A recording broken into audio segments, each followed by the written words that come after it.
Assalamualaikum warahmatullahi wabarakatuh.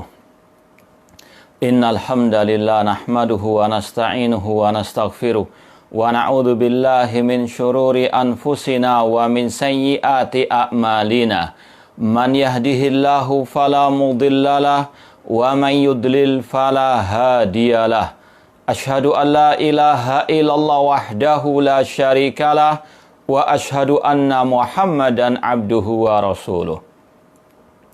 Ya ayyuhalladzina amanu taqullaha haqqa tuqatih wa la tamutunna illa wa antum muslimun. Ya ayyuhan nasu taqu rabbakumul ladzi khalaqakum min nafsin wahidah wa khalaqa minha zawjaha wa batha minhuma rijalan katsiran wa nisaa'a wattaqullaha alladzi tasaaluna bihi wal arham. Innallaha kana 'alaikum raqibah. Ya ayyuhalladzina amanu taqullaha wa qulu qawlan sadida yuslih lakum a'malakum wa yaghfir lakum dhunubakum wa man yuti'illaha wa rasulahu faqad faza fawzan 'azima. Amma ba'd, fa inna asaqal hadithi kitabullah wa khairal hadi hadi Muhammadin sallallahu alaihi wasallam wa syarrul umuri muhdatsatuha wa kullu muhdatsatin bid'ah wa kullu bid'atin dhalalah wa kullu dhalalatin finnar. Ma'asal muslimin, ikhwani fillah wa akhwati, bapak-bapak, ibu-ibu, saudara-saudariku rahimani wa rahimakumullah. Alhamdulillah, segala puji bagi Allah Subhanahu wa taala yang mempertemukan kita kembali dalam kajian kitab Al-Ibana As-Sughra oleh Al-Imam Ibnu Battah Al-Ukbari rahimallahu ta'ala. Kita masih dalam pembahasan tentang Al-Manhaj wal-Ittiba. Manhaj, metode, jalan Ahlussunnah wal Jamaah, dan ittiba mereka kepada Al-Quran dan Sunnah dengan pemahaman para salafus saleh, para sahabat, tabi'in, dan para tabi'u at-tabi'in, dan para imam-imam Ahli Sunnah wal Jamaah. Imam Ibnu Battah Al-Ukbari rahimahullah setelah membawakan hadis Al-Irbad bin Sariyah radhiyallahu ta'ala anhu yang sudah kita bahas kemarin, beberapa faedah pelajaran berharga darinya. Kemudian beliau membawakan potongan hadis masih ada kaitan dengan hadis Irbad bin Sariyah radhiyallahu anhu. Poin yang ke-8 halaman 31. Wa qala sallallahu alaihi wasallam, Rasul SAW bersabda, laqad ji'tukum biha baydha anaqiyah fala takhtalifu ba'di. Rasul SAW bersabda, sungguh aku telah mendatangkan kepada kalian syariat Islam dalam keadaan baydha, putih, naqiyah, jernih. Fala takhtalifu ba'di, maka jangan kalian berselisih sepeninggalku. Ikhwani fillah wa akhwati rahimani wa rahimakumullah. Hadis ini asalnya ada dalam Sunan Ibnu Majah, tapi tanpa ada lafadz fala takhtalifu ba'di. Jangan kalian berselisih sepeninggalku. Ya, kita mau rujuk atau kembali atau kita cross-check langsung ke kitab Sunan Ibnu Majah, ya. Mumpung kita ada di perpustakaan, ya kita buka dalam Sunan Ibnu Majah, Sunan Ibnu Majah. Ini bab pertama atau muqaddimah, ya. Dalam Sunan Ibnu Majah ada bab pertama, judulnya bab ittiba'u sunnati Rasul sallallahu alaihi wasallam atau bab ittiba'i sunnati Rasul sallallahu alaihi wasallam. Ya, di bab pertama dalam Sunan Ibnu Majah itu judul babnya bab ittiba', mengikuti sunnah Rasul sallallahu alaihi wasallam. Kalau hadis pertama, sabda Rasul SAW, ma amartukum bihi fakhudhu. apa yang aku perintahkan kepada kalian, maka ambillah. Wa ma nahaitukum anhu fantahu. Dan apa yang aku larang kalian, maka jauhi. Itu hadis pertama dalam Sunan Ibnu Majah. Kemudian hadis yang kelima, ya, hadis yang kelima, Rasulullah SAW pernah bersabda dari hadis Abu Darda radhiyallahu anhu. Dari hadis Abu Darda radhiyallahu anhu, Abu Darda mengatakan, kharaja alaina Rasulullah SAW wa nahnu nadhkurul faqra wa natakhawwafuhu. Kata Abu Darda radhiyallahu anhu, kami pernah ditemui oleh Rasulullah SAW dan kami pada waktu itu sedang membicarakan tentang kefakiran dan kami pun merasa khawatir akan tertimpa kefakiran tersebut. Lalu Rasulullah SAW bersabda, al-faqru takhafun, apakah kalian takut dengan kefakiran? Walladhi nafsi biyadi, demi Allah yang jiwaku ada di tangannya, la tusabbanna alaikumud dunya sabba, sungguh kalian akan diberikan dunia ini. Ya, kata Rasulullah SAW, la tusabbanna alaikumud dunya sabba, kalian akan dihujani dengan dunia. Hatta la yuzigha qalba ahadikum izaghatan illa hiya. Sampai salah seorang dari kalian tidaklah condong kecuali kepada dunia. Wa aimallah, kemudian Rasul bersabda, demi Allah, laqad taraktukum ala mislil baydha lailuha wa naharuha sawaun. Ini inti pembahasan kita, ya. Hadis kelima dari Sunan Ibnu Majah. Rasul mengatakan, demi Allah, sungguh aku telah meninggalkan kalian di atas Islam yang putih bersih. Malamnya itu sama dengan siangnya, terang benderang. Inilah ma'asal muslimin yang harus kita cari, yang harus kita kejar, yang harus kita pegang erat. Islam yang telah diajarkan oleh Rasulullah SAW kepada para sahabat beliau. Islam yang putih bersih. Jelas, al-haq itu hak dan yang batil itu batil. Mana itu tauhid, mana itu syirik, itu terang benderang. Mana sunnah, mana bid'ah, itu jelas. Demikian pula mana taat, mana maksiat.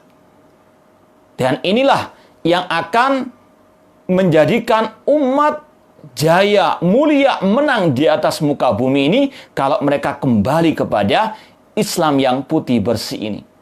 Islam ala Rasul, Islam ala para sahabat Ar-Rasul sallallahu alaihi wasallam. Seperti yang Rasul sabdakan dalam hadis Abu Dawud dari sahabat Abdullah bin Umar radhiyallahu anhuma, Rasul mengatakan, Rasulullah SAW mengatakan, idza tabayatum bil ina wa akhatum ahnabal baqar wa raditum biz zara wa taraktumul jihad sallallahu alaikum dullan la yanzi'u hatta tarji'u ila dinikum.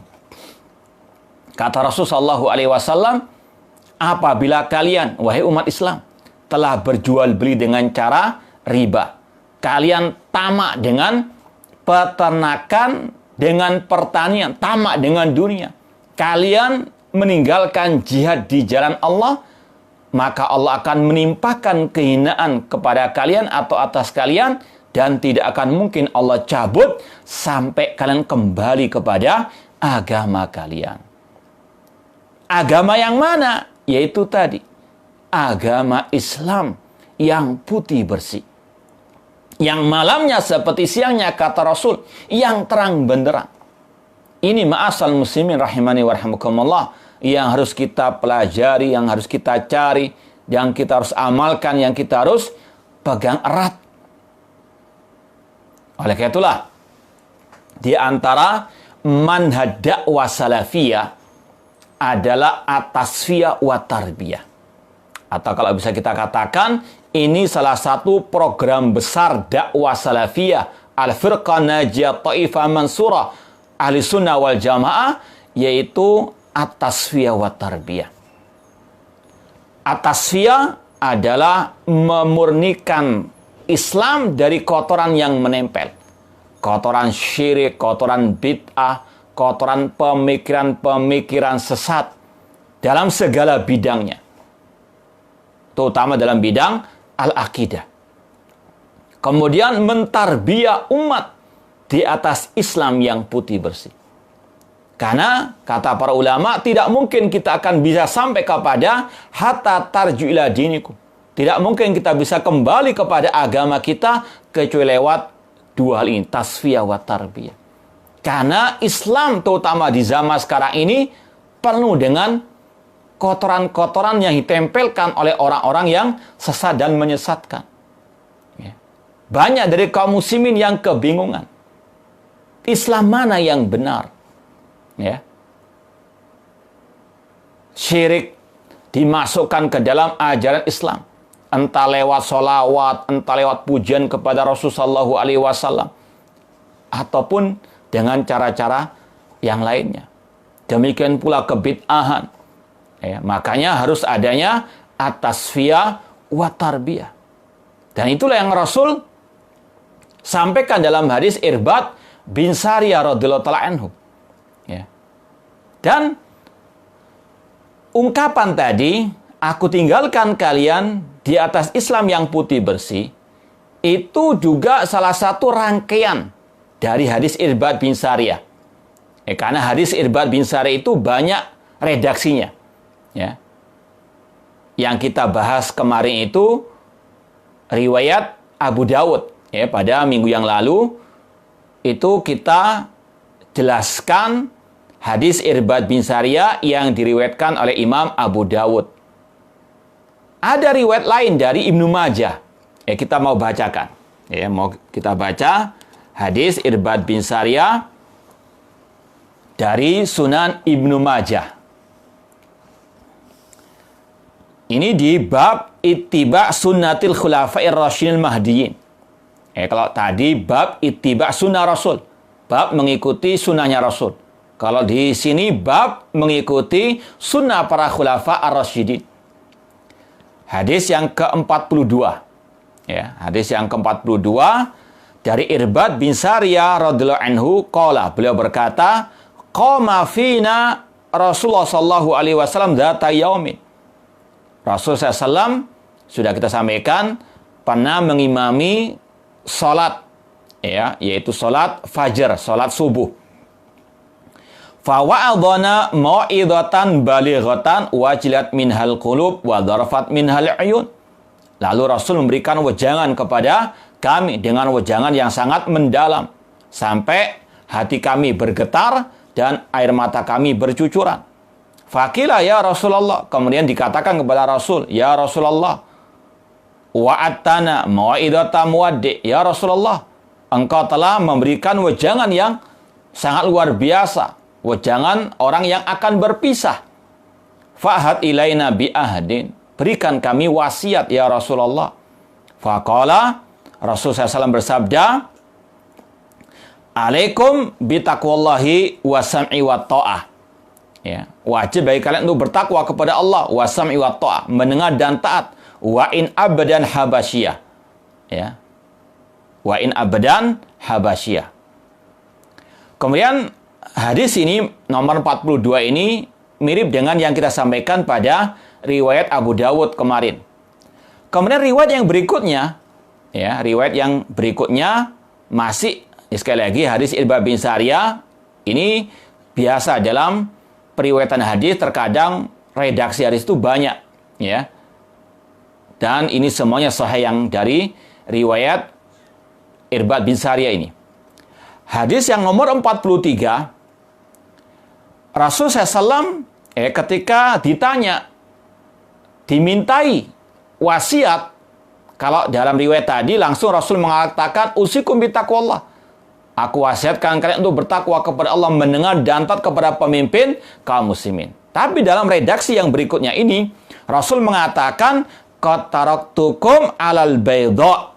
Aku tinggalkan kalian di atas syariat Islam yang baydha, putih bersih. lailuha kanahariha, malamnya seperti siangnya. La yazihu anha ba'di illa halik. Tidaklah yang menyimpang dari syariat Islam yang putih bersih setelahku itu kecuali dia akan binasa. Kemudian Rasul mengatakan, man ya'ish minkum fasal ikhtilafan katsira. Barang siapa hidup setelahku nanti, dia akan melihat perselisihan yang banyak. Alaikum bima araftum min sunnati. Maka pegang erat sunnahku yang kalian ketahui. Wa sunnatil khulafa rasyidin. Dan sunnah para khulafa rasyidin. Aldu alaiha bin nawajid. Pegang erat sunnahku tersebut dengan gigi geram kalian. Wa alaikum bitta'ah wa in abdan habasyiyah. Dan wajib bagi kalian mentaati pemimpin kaum muslimin meskipun dari budak Ethiopia. Ini sekali lagi yang disampaikan oleh Al-Imam Ibnu Battah Al-Ukbari rahimahullah dari hadis Irbad bin Sariyah. Ini ada beberapa redaksinya, ya. Beliau menyebutkan hadis-hadis Irbad bin Sariyah dengan beberapa redaksi meskipun dengan penggalannya saja, potongannya saja. Demikian pula dalam riwayat yang ke-9, ya, atau poin yang ke-9, Rasul SAW mengatakan, qataraktukum alal wadihah. Aku tinggalkan kalian di atas Islam yang wadihah, yang putih bersih.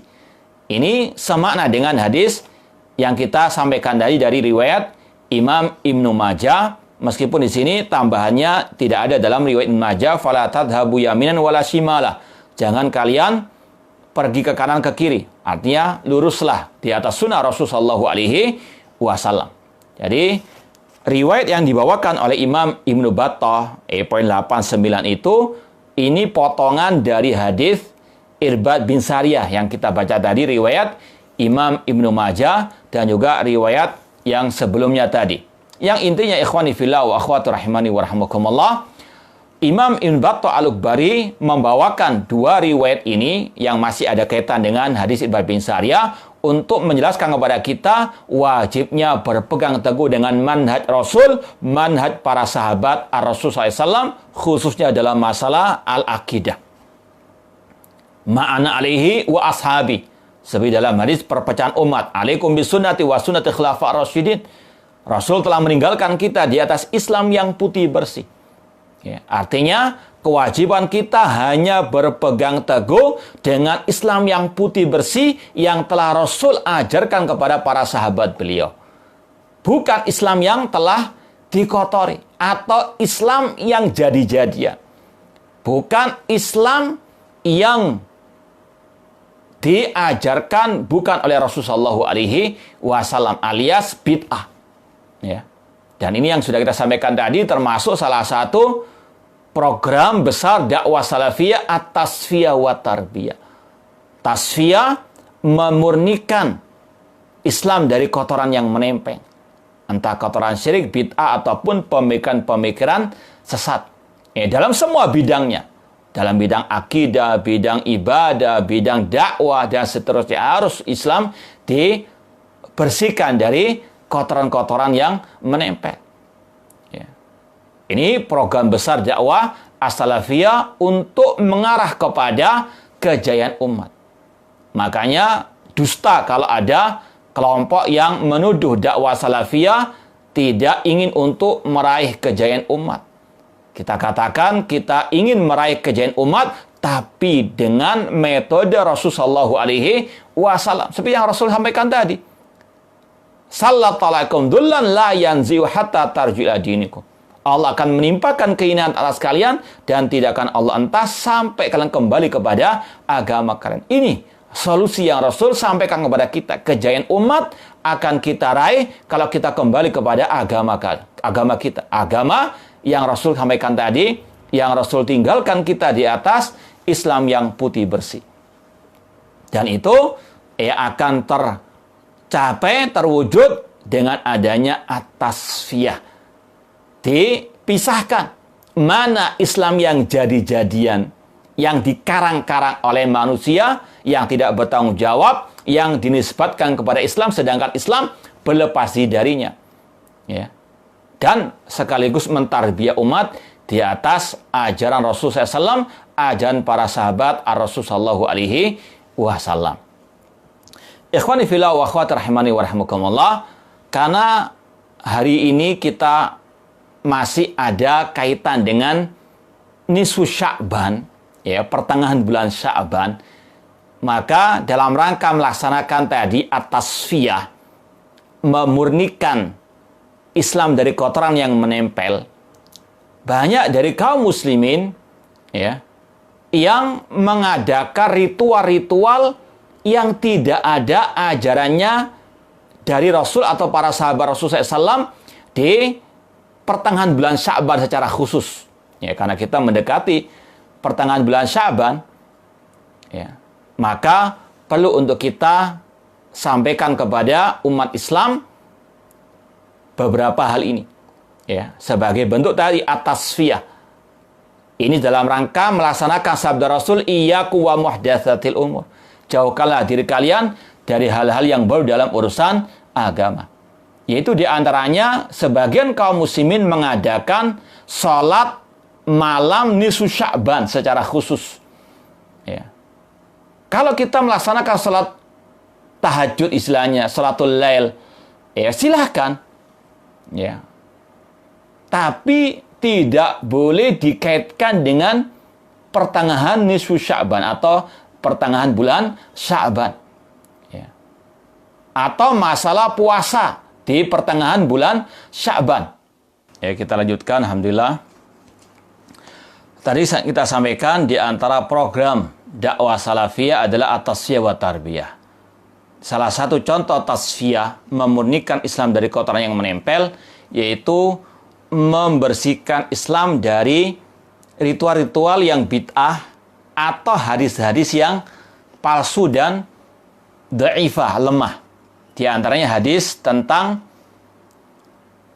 ibadah di pertengahan bulan Sya'ban secara khusus. Jadi kita sampaikan, kalau mau beribadah silahkan, sholat malam, ya, yang biasa sholat malam silahkan, sholat, ya, di pertengahan bulan Sya'ban, tapi tidak boleh mengkhususkan, ya, malam itu, ya, saja, ya, atau dengan meyakini keyakinan tertentu ketika sholat malam di nisfu Sya'ban tersebut.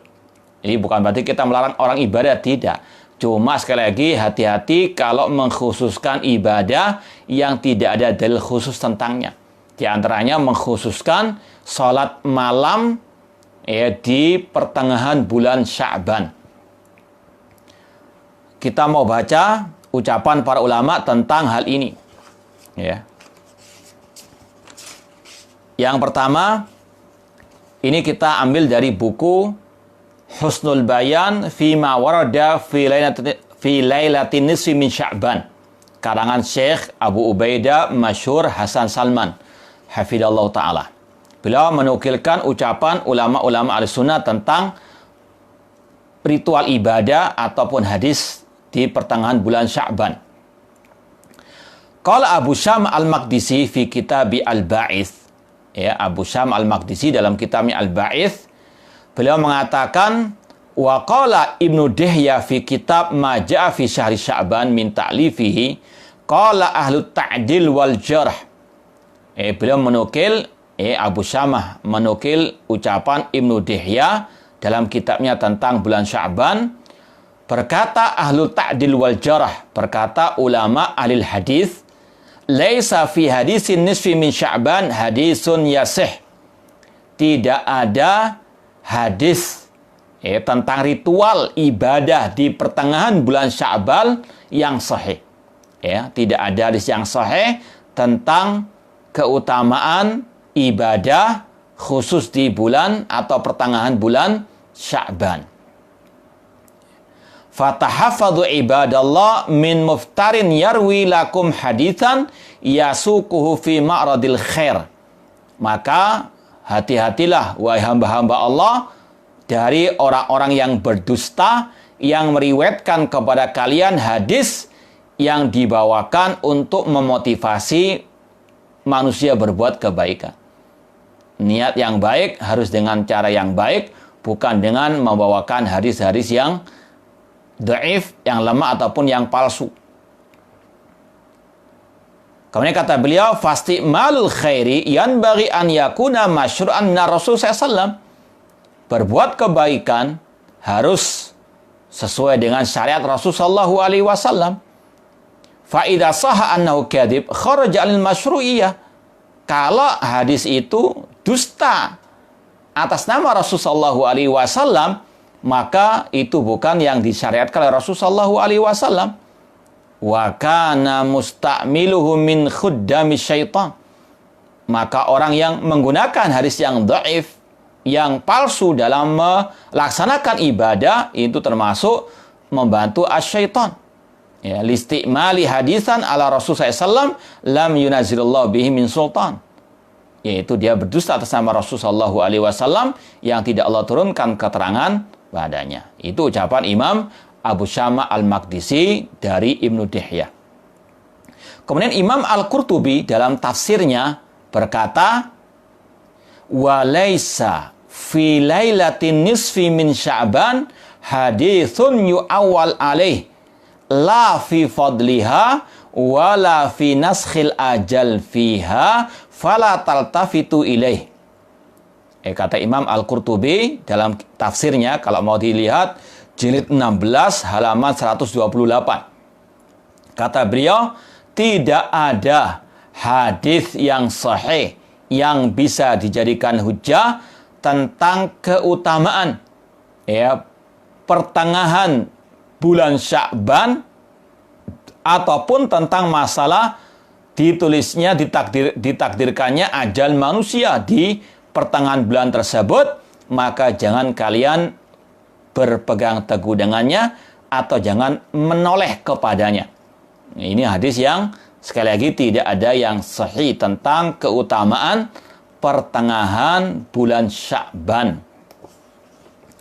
Kemudian kita bawakan lagi di sini dinukilkan oleh Imam Al-Syekh Masyhur Hasan Salman ucapan Imam An-Nawawi, ucapan Imam Nawawi yang sudah masyhur, beliau salah satu ulama mazhab Asy-Syafi'i.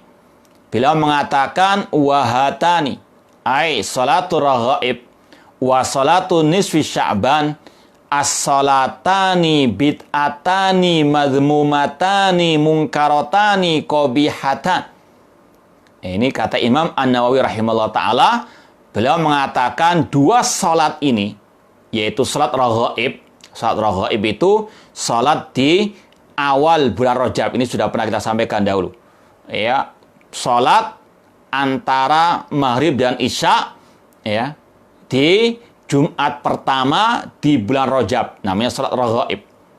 Kata Imam Nawawi, salat raghaib dan salat di pertengahan bulan Sya'ban adalah salatani bid'atan, salat yang bid'ah. Ya. Ini ucapan Imam An-Nawawi yang bermadzhab Asy-Syafi'i.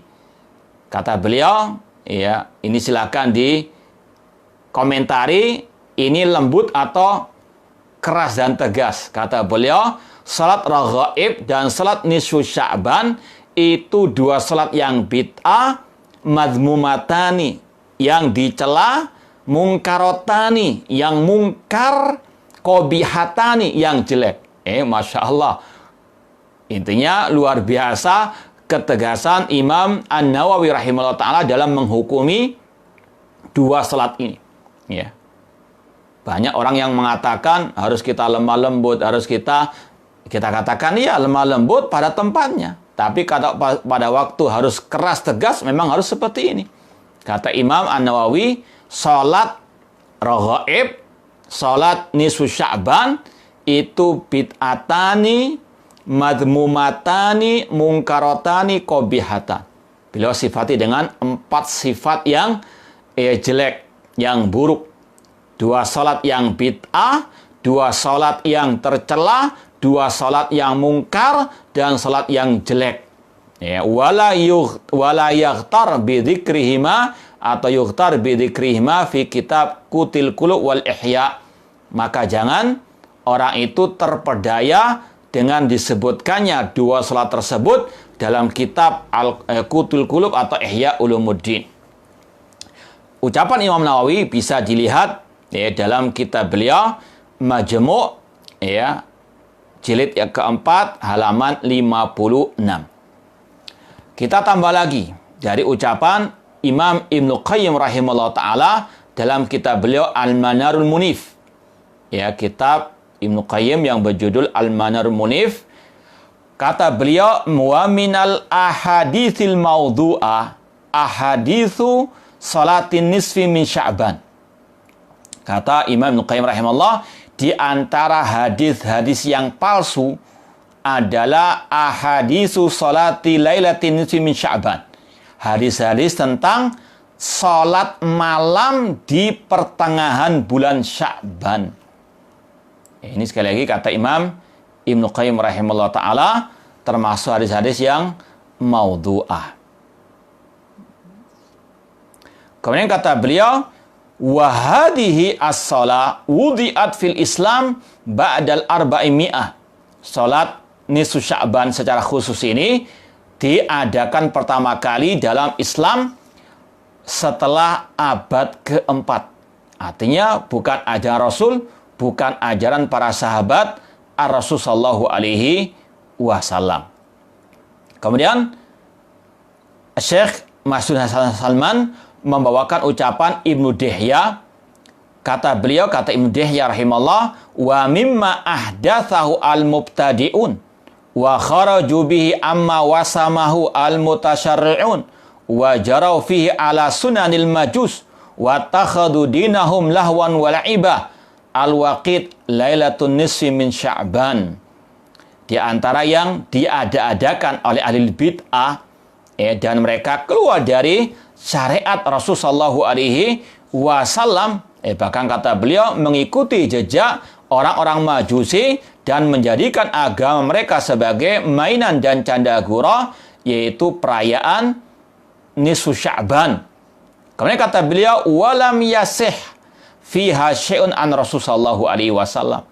Ritual ibadah perayaan di pertengahan bulan Sya'ban itu tidak pernah diajarkan oleh Ar-Rasul. Tidak ada hadis yang sahih dari Rasul sallallahu alaihi wasallam. Wala nataqa bisalati fiha. Rasul tidak pernah mengajarkan salat khusus di pertengahan bulan Sya'ban, ya, dan lain seterusnya. Ini panjang ucapan beliau.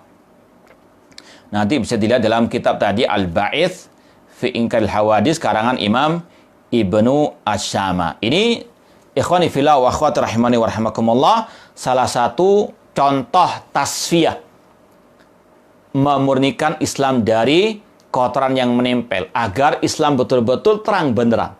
Mana itu yang hak dan mana itu yang batil, mana itu tauhid, mana itu syirik, mana itu sunnah, mana itu bid'ah, biar jelas. Biar umat ini bisa berpegang teguh dengan Islam yang kata Rasul tadi, taraktukum alal bayda. Aku tinggalkan kalian di atas Islam yang putih bersih tersebut. Ikhwani fillah wa akhwati rahimani wa rahimakumullah. Dan tasfiyah ini banyak sekali bidangnya. Tasfiyah dalam masalah akidah. Ini pun dalam banyak bidangnya juga. Dalam tauhid asma wa sifat misalnya. Kita harus membantah orang-orang yang mentakwilkan misalnya sifat-sifat Allah. Yang mentakwil sifat tangan Allah dengan kudratullah. Mentakwilkan ketinggian Allah dengan ketinggian kedudukan. Sedangkan Ahlussunnah mengatakan Allah itu Al-Ali wa huwal Aliyul Azim. Ketinggian Allah mencakup 3 ketinggian. Ketinggian kedudukannya, ketinggian kekuasaannya, dan ketinggian zatnya. Zat Allah di atas seluruh makhluknya, di atas arsy, di atas langit. Ya, bukan seperti ahli bid'ah yang hanya menetapkan ketinggian kedudukan Allah saja. Na'udzubillah min dzalik, seperti yang sudah kita singgung pada pertemuan yang lalu. Ikhwani fillah wa akhwati rahimani wa rahimakumullah. Demikian pula harus ditasfiyah dalam masalah tauhid rububiyah uluhiyah. Ya, dijauhkan umat dari syirik dalam rububiyah. Seperti keyakinan rezeki di tangan sebagian makhluknya, yang mengatur alam semesta ini sebagian wali-wali Allah. Naudzubillah min dzalik. Harus tasfiyah. Diperingatkan umat dari syirik dalam rububiyah. Demikian pula tasfiyah umat dari syirik dalam al-uluhiyah, penyembahan kepada selain Allah Subhanahu wa taala. Ya, dan Rasul sangat getol untuk memerangi kesyirikan dalam segala bidangnya. Ya, Demikian pula dalam suatu kejadian ada seorang sahabat mengatakan, Masya Allah wa syi'ta, karena engkau, karena Allah, dan karena dirimu ya Rasulullah. Di situ disamakan kehendak Allah dengan kehendak Rasul. Rasul marah seraya mengatakan, aja'altani lillahi nidda, apakah engkau ingin menjadikan aku sebagai tandingan bagi Allah? Rasul tegas keras mengingkari orang yang mengucapkan ucapan yang ada unsur menyamakan Allah dengan beliau Nabi Muhammad SAW. Demikian pula ketika ada seorang yang menyenandungkan puisi atau syair, wa fina nabiyyun ya'lamu ma fi ghadi, ada di antara kita seorang nabi yang tahu apa yang akan datang. Rasul pun marah, Rasul pun menegur. Kalau masalah syirik, entah syirik rububiyah, uluhiyah ataupun asma sifat, Rasul tegas, ya. Bukan seperti sebagian oknum meskipun mengaku sebagai pengikut dakwah salafiyah, tapi justru malah mendukung orang-orang yang jatuh ke dalam syirik dalam tauhid asma wa sifat dengan meramal seseorang menjadi presiden RI 2019. Naudzubillah min dzalik. Ini seperti tadi Rasul mengingkari orang yang mengatakan ada di antara kita nabi yang tahu yang gaib. Rasul saja mengingkari. Kenapa kalian nggak mau mengingkari? Ya, kalau masalah ikhtilaf ijtihadi, Rasul tidak keras tegas terhadap orang-orang yang berselisih dalam masalah khilaf ijtihadi, seperti dalam kasus hadis la yusalliyanna ahadukum al-asra illa fi bani Quraidah. Intinya sekali lagi harus ada tasfiyah, ketegasan, harus ada bentuk pembantahan terhadap orang-orang yang menyimpang dari al-aqidah, terutama dalam akidah tauhid rububiyah, uluhiyah, asma wa sifat. Demikian pula akidah tentang sahabat Rasulullah SAW harus tasfiyah, harus orang itu menghormati para sahabat, tidak boleh mencaci maki. Demikian pula sikap terhadap penguasa kaum muslimin harus tasfiyah. Akidah Abdullah bin Saba, bid'ah sabaiyah yang mencaci maki pemimpin kaum muslim harus dibersihkan. Siapapun orang yang melakukannya, entah yang mengaku ahlussunnah atau tidak, yang mengaku dai ahlussunnah atau tidak, kalau melakukan perbuatan bid'ah sabaiyah harus dibersihkan, harus dibantah, bukan malah didiamkan. Sumun bukmun umyun naudzubillahi min dzalik. Ini sekali lagi, ikhwani fillah wa akhwati rahimani rahimakumullah, harus betul-betul ada tasfiyah. Demikian pula dalam kitab-kitab bahasa Arab. Harus juga ada tasfiyah. Karena banyak dari ahli bid'ah yang memasukkan kesesatan mereka dari sisi bahasa Arab atau di buku-buku bahasa Arab. Bahkan mereka menyisipkan tauhid hakimiyah dalam kitab bahasa Arab. Ada suatu paket buku bahasa Arab, di situ ada paket tauhid, istilahnya begitu. Diajarkan di situ tauhid hakimiyah. Banyak dari dai-dai kita atau yang mengaku ahlussunnah wal jamaah ketika mengajar buku itu tidak ngeh, tidak sadar kalau dia mengajarkan tauhid hakimiyah, meskipun mengaku tahu manhaj. Padahal dia ketika mengajarkan bab tersebut, bab tentang makna la ilaha illallah, dia tidak tahu atau tidak sadar kalau dia mengajarkan tauhid hakimiyah tentang makna la ilaha illallah. La ilaha illallah ta'ni la narda binidhamin yukhalifu nizam Islam. Dikatakan di situ la ilaha illallah artinya kami tidak ridha dengan undang-undang, dengan hukum kecuali hukum Islam. Ini tauhid hakimiyah yang dipropagandakan, disebarluaskan oleh orang-orang harokah, orang-orang khawarij.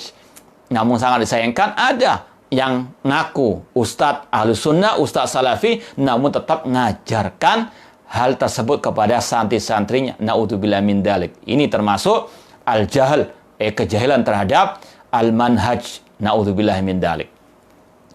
Ikhwani fillah wa akhwati rahimani wa rahimakumullah, mungkin itu yang bisa kita sampaikan dari dua poin yang disampaikan oleh Imam Ibnu Battah tentang sabda Rasul taraktukum alal bayda, yang itu termasuk bagian daripada hadis Irbad bin Sariyah radhiyallahu taala anhu. Kita coba untuk menjawab pertanyaan yang sudah masuk.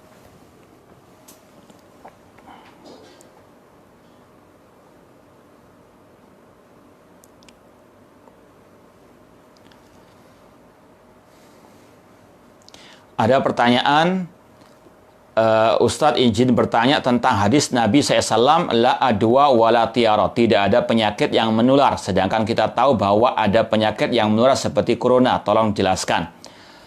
Ikhwani fillah wa akhwat rahimani wa rahimakumullah, dalam memahami hadis itu harus lengkap, komplit, ya. Hadis ini sahih. Rasul mengatakan la adwa, tidak ada penyakit yang menular. Maksudnya tidak ada penyakit yang menular dengan sendirinya tanpa seizin dari Allah Subhanahu wa taala. Itu makna hadis la adwa.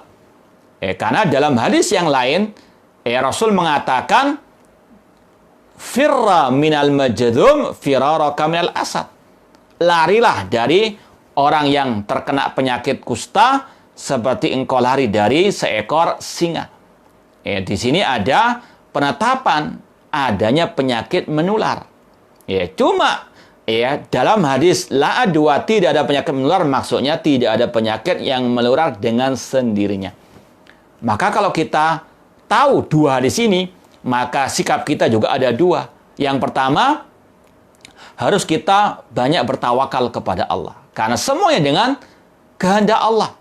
Berapa banyak orang yang juga dekat dengan orang-orang yang tertimpa penyakit corona, seperti dalam kasus-kasus yang sebelum-sebelumnya, mereka kerja di kapal, banyak yang di kapal terkena penyakit virus corona tadi, tapi mereka tidak terkena. Karena apa? Semua dengan takdir Allah Subhanahu wa taala. Ini harus ada tawakal kepada Allah.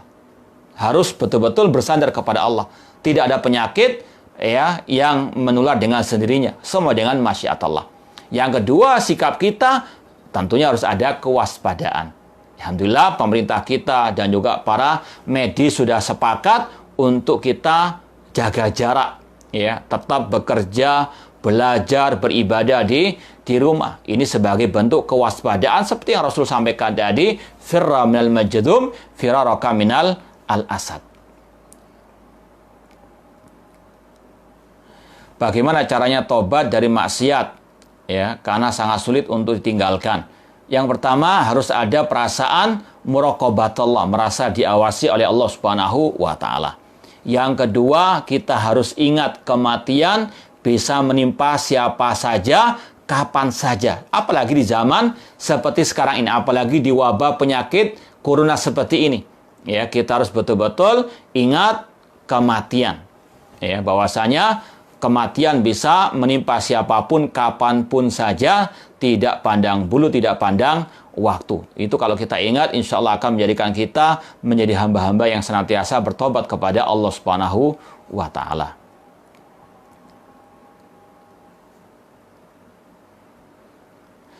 Ada himbauan dari pemerintah yang bertepatan dengan salat Idul Fitri tahun ini yang ditiadakan. Apakah kita salat Idul Fitri sendiri bersama keluarga? Ini sama dengan salat Jumat. Kata para ulama, tidak ada salat Jumat di rumah. Kalau tidak ditiadakan salat Jumat di masjid, salat Idul Fitri, maka jangan ngarang-ngarang ibadah sendiri. Kalau salat Jumat, cukup kita ganti dengan salat zuhur, 4 rakaat. Selesai. Fattaqullaha mastata'tum. Kalau memang ada larangan, apalagi salat tarawih yang hukumnya sunnah, salat wajib saja, kita alihkan ke rumah kalau memang ada udzur, apalagi sholat yang sunnah. Sholat Idul Fitri betul wajib. Kalau memang ditiadakan karena adanya kemadaratan berupa wabah penyakit virus corona yang senantiasa semakin bertambah di negeri kita, semoga Allah Subhanahu wa taala segera mengentaskan musibah ini dari kita semuanya. Maka kita harus yakin Islam itu mudah. Fattaqullaha mastata'tum. Bertakwalah kepada sesuai dengan kemampuan. La yukallifullahu nafsan illa wus'aha. Jadi tidak ada salat Idul Fitri sendiri di rumah, sebagaimana kata ulama tidak ada salat Jumat sendiri di rumah. Kalau sudah gugur salat Jumat di masjid, salat zuhur 4 rakaat. Kalau tidak ada salat Idul Fitri karena ada udzur wabah virus corona, maka insya Allah tetap kita akan dapat pahala di sisi Allah Subhanahu wa taala. Kan ada udzur. Sekali lagi, tidak ada salat Idul Fitri atau salat Jumat sendiri di rumah. Sudah, fattaqullaha mastata'tum, gugur kewajiban.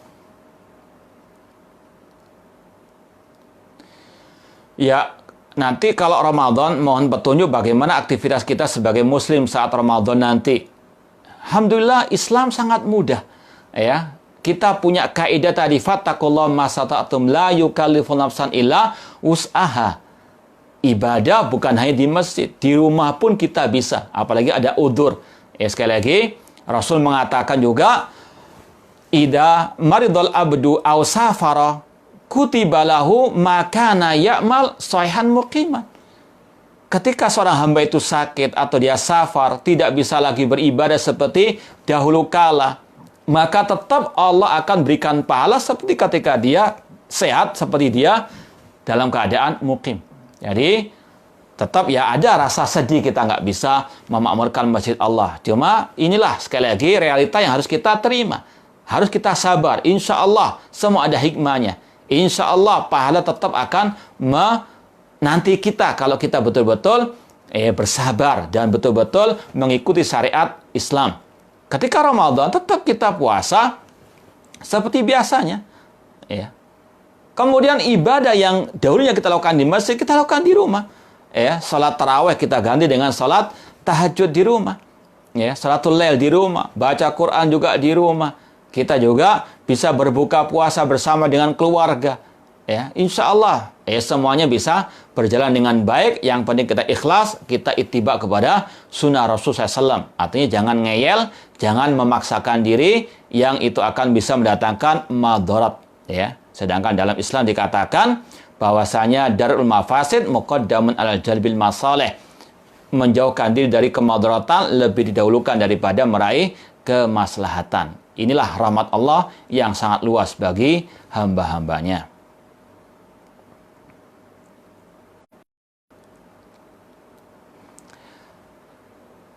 Mohon akan ketika perang Rasulullah SAW tetap menegakkan sholat berjamaah. Tapi kita sekarang ketika wabah justru meninggalkan sholat jamaah. Tidak juga, ya. Yang pertama sudah kita sampaikan tadi.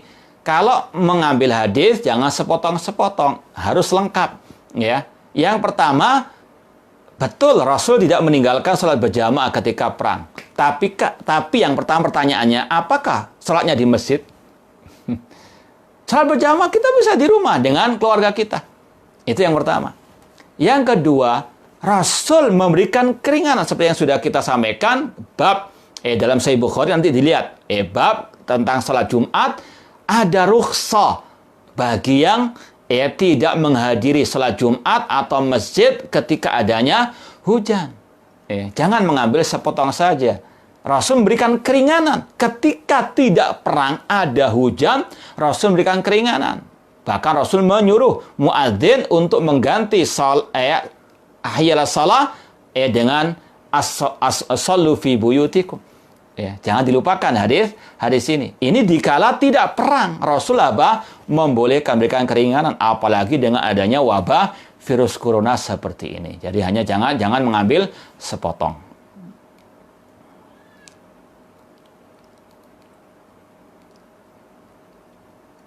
Apakah sebab timbulnya fenomena tidak menyebut kata bid'ah terhadap suatu amalan yang jelas-jelas bid'ah oleh sebagian dai kita, justru mencari kata-kata yang aman? Terkadang ada orang-orang yang pengecut, ya, jelas-jelas bid'ah, tapi mencari lafaz yang lain menyelisih sunnah. Sedangkan kata para ulama seperti yang dikatakan oleh Syekh Ali bin Hasan dalam footnote komentar beliau terhadap kitab Al-Masail Ats-Tsalas karangan Syekh Surkati, kata beliau, tidak semua yang menyelisih sunnah itu bid'ah. Jadi kalau diganti kata bid'ah dengan menyelisih sunnah itu tidak pas. Karena tidak semua yang menyelisih sunnah itu bid'ah. Ya, setiap bid'ah, kata beliau, setiap bid'ah pasti menyelisih sunnah. Tapi nggak semua yang menyelisih sunnah itu bid'ah. Ya, sekali lagi harus dipahami. Maka kadang memang ada dai-dai kita yang cari popularitas, cari aman, ya, namun berlebihan, sampai mengganti kata-kata tadi. Ini mirip dengan ahli bidah yang mengganti kata-kata kafir dengan non-muslim. Ya, maka sekali lagi harus betul-betul waspada.